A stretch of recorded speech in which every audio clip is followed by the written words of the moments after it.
Ravi and Mira had shared a deep and enduring connection, one that seemed unbreakable. Their marriage, spanning 7 years, had begun with a sense of bliss, where love, respect, and mutual understanding defined their bond. Ravi cherished Mira not just as his wife, but as his confidant, his equal, someone whose presence brought joy to even the darkest of days. The early years of their marriage had been filled with laughter, shared moments, and unwavering support. But as time passed, things began to shift. Ravi, in his desire to protect and care for Mira, started to view her less as an equal partner and more as someone to be controlled. He began making decisions on her behalf, deciding where they would eat, how she should dress, and even who she spent time with.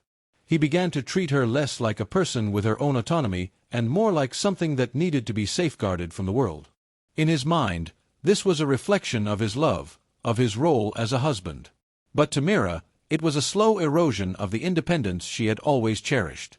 Mira, though loving and loyal, did not want to be treated as if she were under his ownership. She wanted Ravi to see her as his equal, a partner with her own dreams and desires, someone who had the right to make her own decisions. His comments, often casual, about her being his possession, left her feeling uncomfortable. She had brushed off many of these remarks at first, hoping they were just fleeting comments, but over time, they began to sting. His constant need to protect her, often when she didn't need protecting, began to feel suffocating. His jokes about her being his property made her feel invisible, like her identity was slowly being erased. One evening, everything reached a boiling point. Ravi made yet another offhand remark about her appearance, something about how people would talk if she showed up at a social gathering dressed a certain way. Mira froze. The words cut deep, and the frustration she had kept inside for so long began to surface.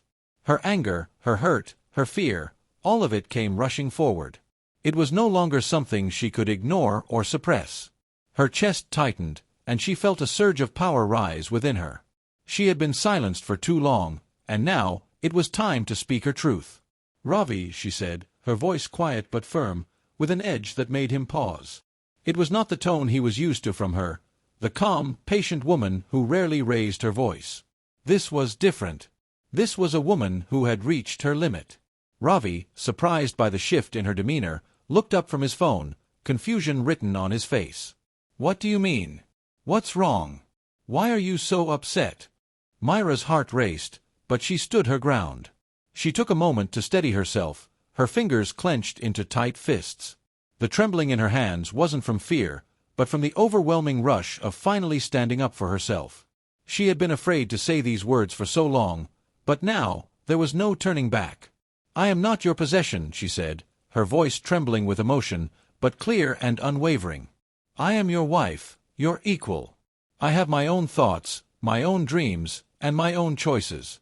I don't need to be constantly protected by you. I don't need to be controlled. I need to be respected."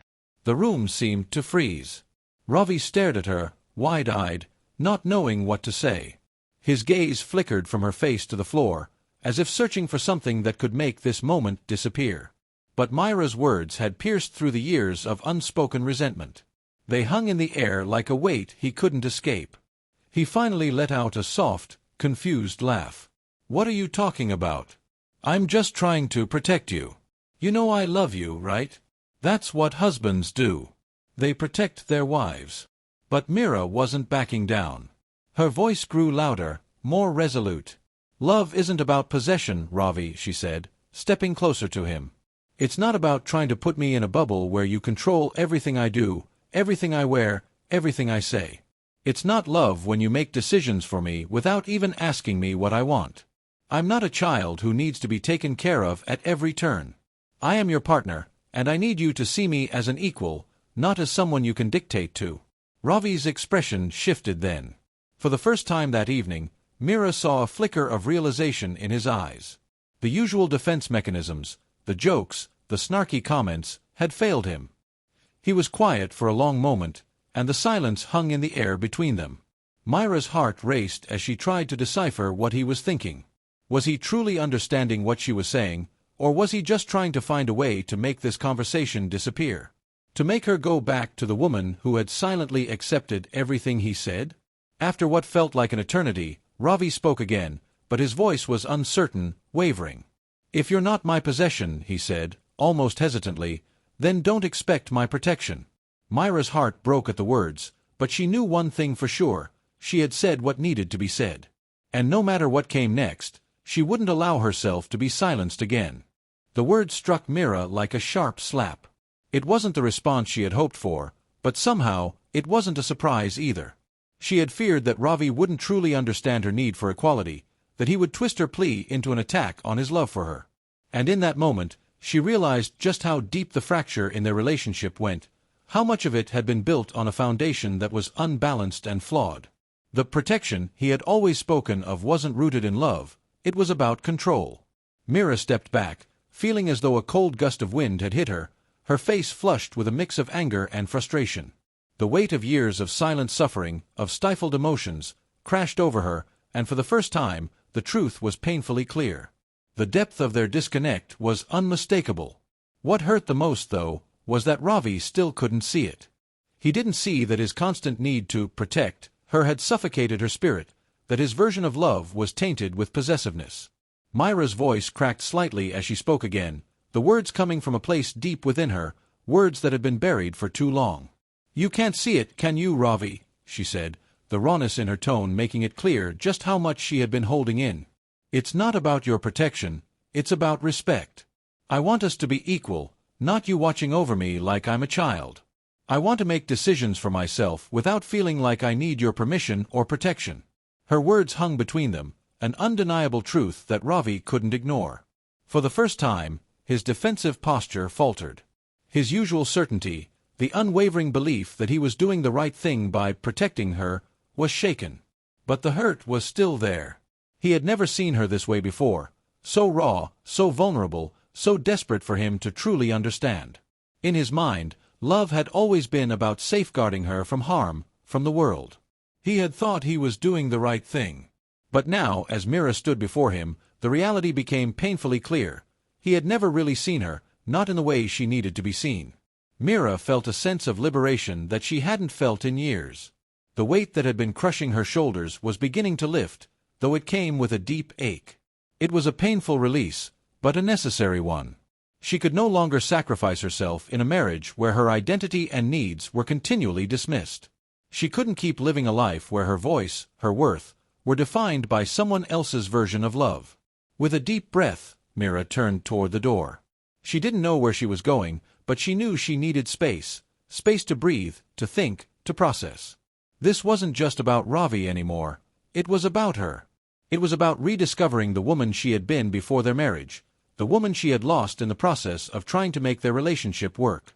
She needed to find the woman she could still be, the woman she had stopped being for the sake of someone else's idea of love.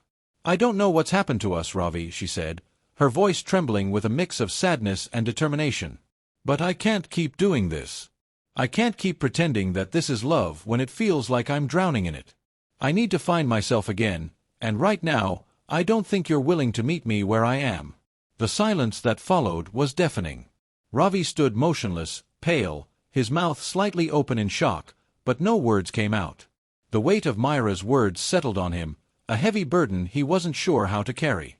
For the first time, he could feel the distance between them growing, a gap widening that he didn't know how to close. He wondered, in the depth of his confusion, if it was too late to fix things. But Myra had already taken the first steps toward her freedom. She didn't know what would come next, whether Ravi would truly understand her, or if this moment would mark the beginning of the end. But one thing was clear: she could no longer stay in a relationship where her voice was silenced, where her worth was determined by someone else's standards. As she walked toward the door, Myra didn't look back. She knew their marriage had reached a crossroads. The future was uncertain, but for the first time in years, she felt a spark of hope, a flicker of courage. She didn't know where the path would lead, but she was finally ready to walk it, no longer bound by the expectations of a love that had never really been about her at all. For Ravi, the realization was slow in coming. He understood, perhaps for the first time, that he had been wrong. But even as that truth began to settle in, he didn't know how to change. He didn't know if he could. Myra, on the other hand, knew what she needed to do. She couldn't continue sacrificing her sense of self, her identity, for someone else's version of love. And as she stepped into the cool night air, The first breath she took felt like the first real breath in years.